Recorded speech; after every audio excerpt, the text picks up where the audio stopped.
Oke, bismillahirrahmanirrahim. Assalamualaikum warahmatullahi wabarakatuh. Semangat pagi teman-teman semua. Hari ini kita kembali kuliah online di pertemuan ke-6 untuk mata kuliah Information System Audit and Control. Hari ini kita akan mendiskusikan terkait dengan audit sistem operasi dan jaringan. Oke, apa sih itu sistem operasi? Nah, sistem operasi ini adalah program pengendali dalam komputer. Jadi, dengan adanya sistem ini memungkinkan para pengguna dan aplikasi di dalamnya untuk berbagi dan mengakses sumber daya komputer bersama seperti prosesor, memori utama, basis data, dan juga printer. Nah, di sini akuntan itu perlu mengenali peran sistem operasi dalam gambaran umum pengendalian untuk dapat secara tepat menilai berbagai risiko yang mengancam sistem akuntansi. Nah, karena sekarang semua proses itu sudah menggunakan teknologi informasi dan juga komputer ya, sehingga akuntan juga butuh melakukan audit terhadap sistem operasi ini. Oke, nah tujuan sistem operasi ini melakukan 3 pekerjaan utama. Yang pertama itu menerjemahkan bahasa tingkat tinggi, jadi ada COBOL dan lain sebagainya itu, sehingga dapat dijalankan oleh komputer. Kemudian yang kedua, mengalokasikan sumber daya komputer ke para pengguna. Nah, ini jadi meliputi penugasan partisi ke berbagai aplikasi, otorisasi akses ke berbagai terminal, saluran telekomunikasi, dan lain sebagainya. Nah, yang terakhir, sistem operasi ini bertugas mengelola berbagai pekerjaan penjadwalan dan multi pemrograman. Jadi, kapan saja sejumlah aplikasi pengguna akan mencari akses ke sumber daya komputer yang berada di bawah pengendalian sistem operasi. Nah, yang perlu Anda ketahui, pekerjaan-pekerjaan tersebut itu akan dimasukkan ke dalam sistem melalui 3 cara. Yang pertama, secara langsung oleh operator sistem.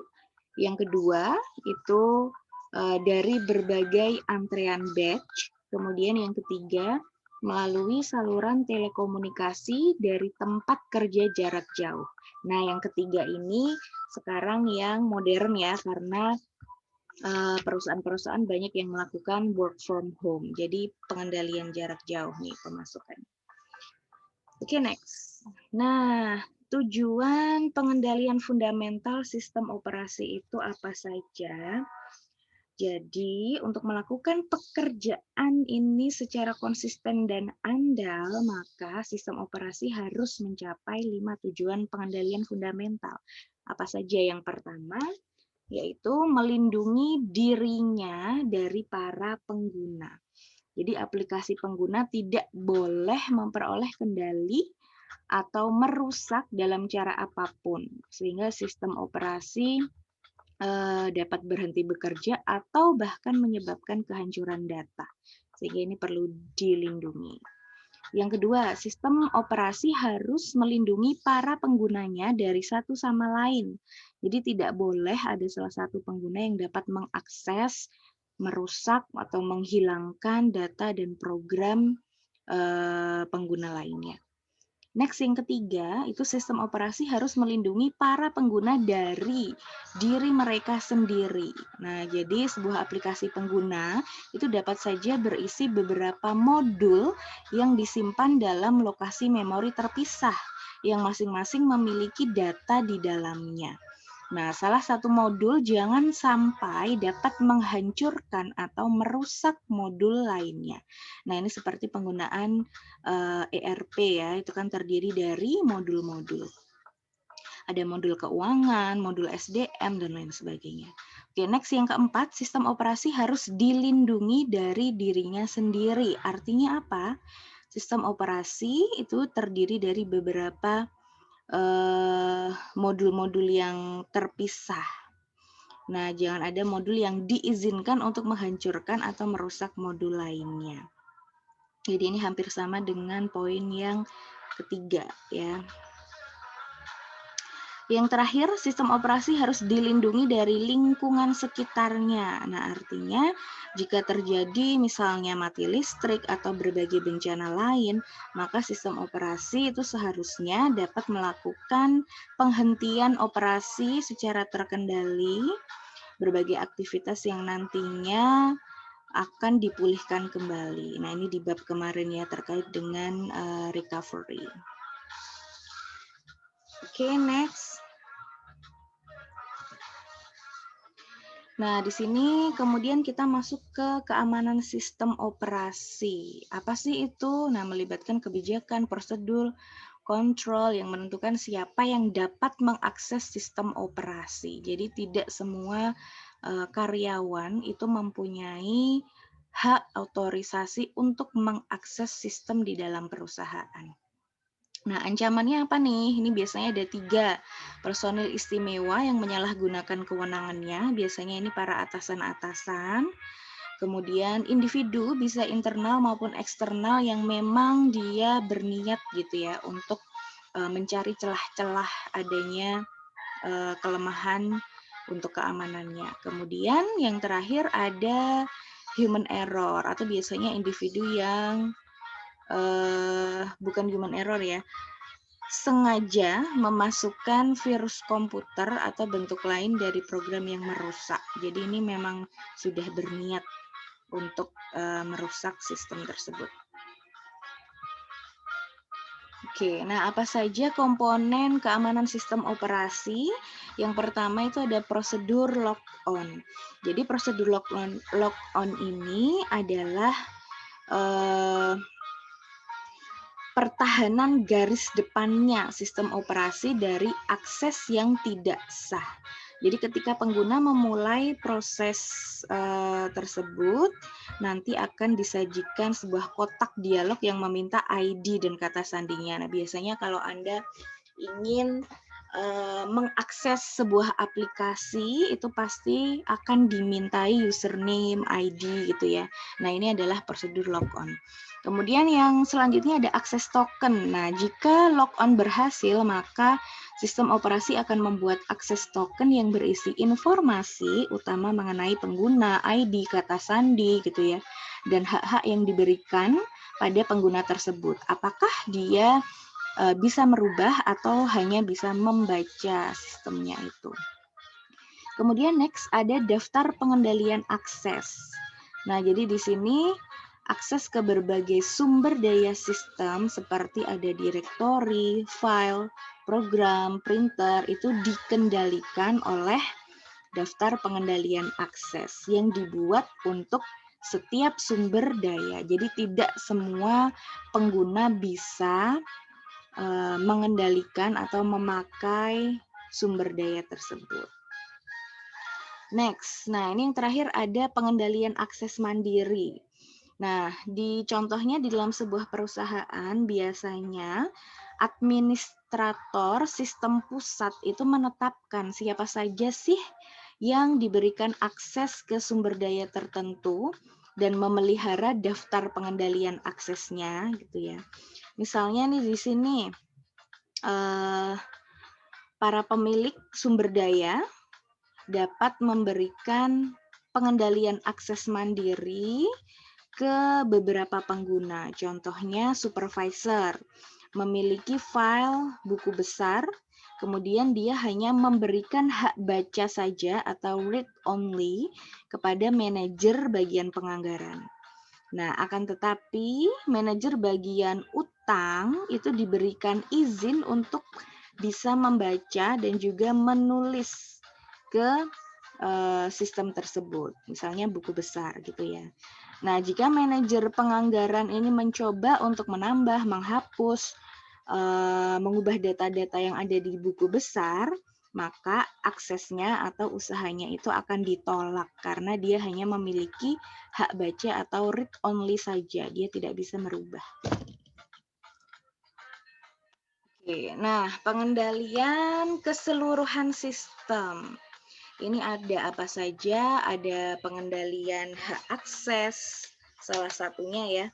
Nah, hak akses ini masuk ke dalam,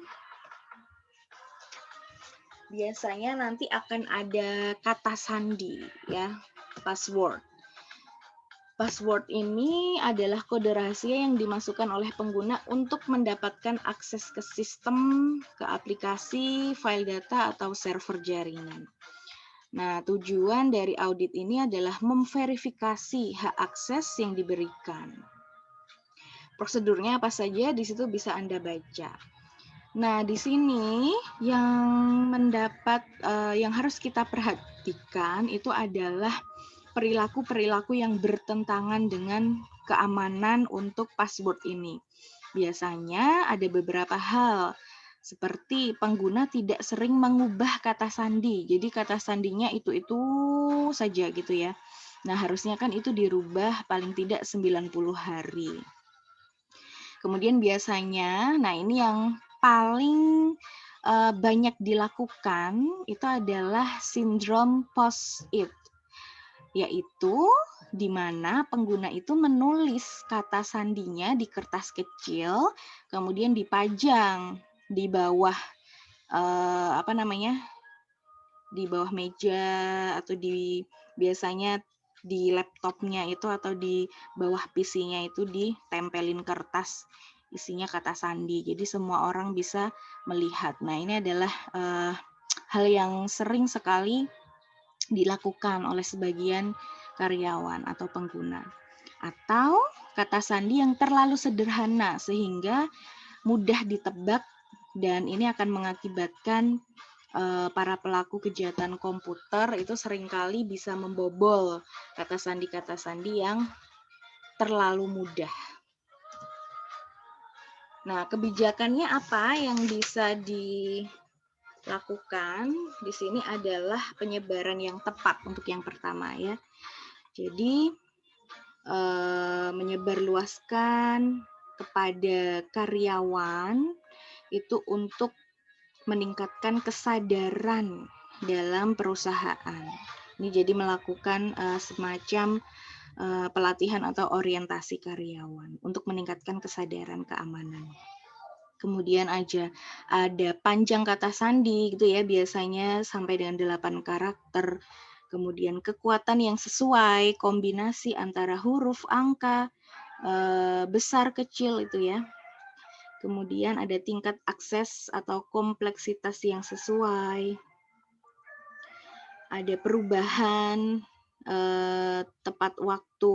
Jadi kayak tadi ya, dalam beberapa waktu itu kata sandi harus dirubah. Kemudian perlindungan yang sesuai. Jadi tidak menampilkan kata sandi ke siapapun itu, ya. Dan penghapusan yang tepat. Nah, artinya ketika ada karyawan yang sudah berhenti bekerja untuk mencegah karyawan tersebut melakukan aktivitas negatif, maka akun karyawan itu hendaknya langsung dihapuskan. Nah, berikut adalah prosedur auditnya, bisa Anda baca ya. Oke, next. Mengendalikan objek yang merusak dan risiko email. Jadi di sini ada beberapa program-program yang dapat merusak sistem operasi. Ada virus ya, virus sudah kita ketahui. Di sini adalah sebuah program yang merusak, yang melekatkan dirinya ke sebuah program yang sah untuk memasuki sistem operasi. Kemudian nanti dia bisa menghancurkan berbagai aplikasi, file data di dalamnya. Biasanya virus ini melekatkan dirinya ke berbagai file seperti file program, biasanya .exe, .com gitu ya. Kemudian ke driver suatu peralatan, jadi misalnya kalau menginstal sesuatu, nah biasanya itu bisa melekatkan dirinya di situ. Kemudian worm ini dianggap hampir sama dengan virus, yaitu piranti lunak yang menyembunyikan diri ke dalam memori komputer dan mereplikasi dirinya ke berbagai area memori yang tidak digunakan. Ada logic bomb selanjutnya.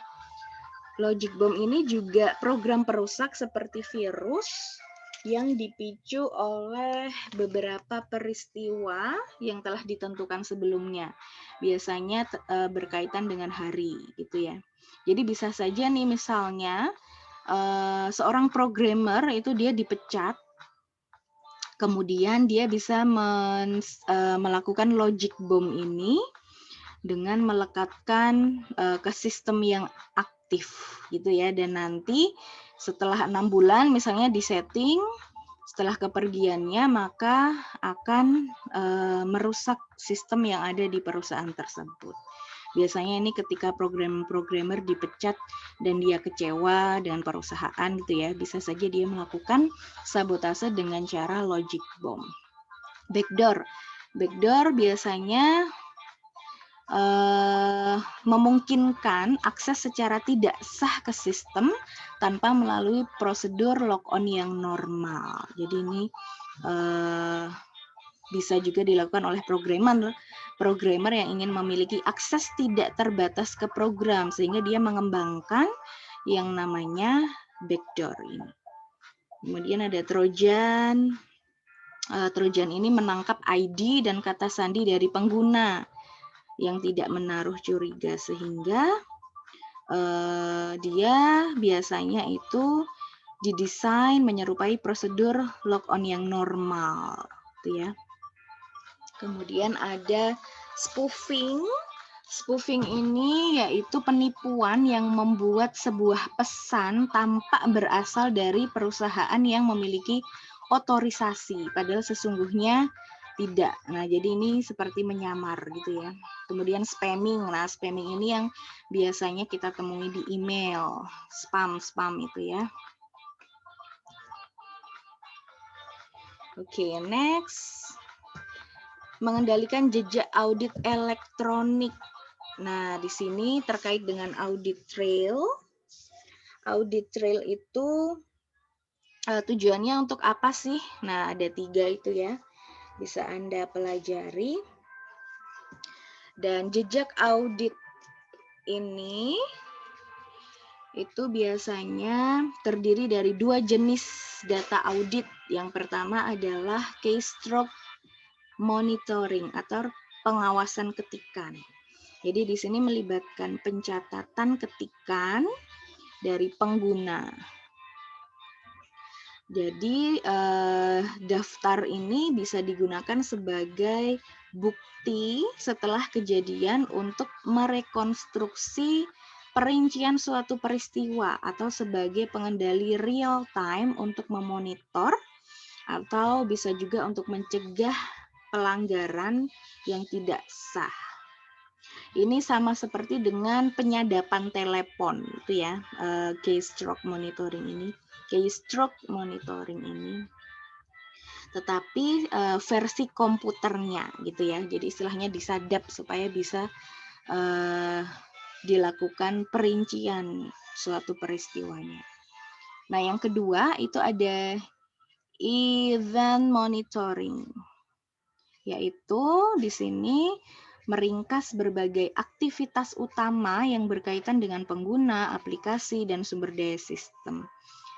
Jadi, daftar peristiwa ini biasanya mencatat ID semua pengguna yang pernah mengakses sistem tersebut. Kapan waktunya, durasinya, program yang dijalankan itu apa saja, mengakses file apa saja, menggunakan printer. Nah, ini semua terangkum di dalam event monitoring ini. Oke, sekian. Untuk lebih jelasnya nanti kita bisa diskusi. Terima kasih untuk perhatiannya, sukses selalu, dan tetap jaga kesehatan ya teman-teman. Oke, sekian dari saya. Billahi taufik wal hidayah. Wassalamualaikum warahmatullahi wabarakatuh.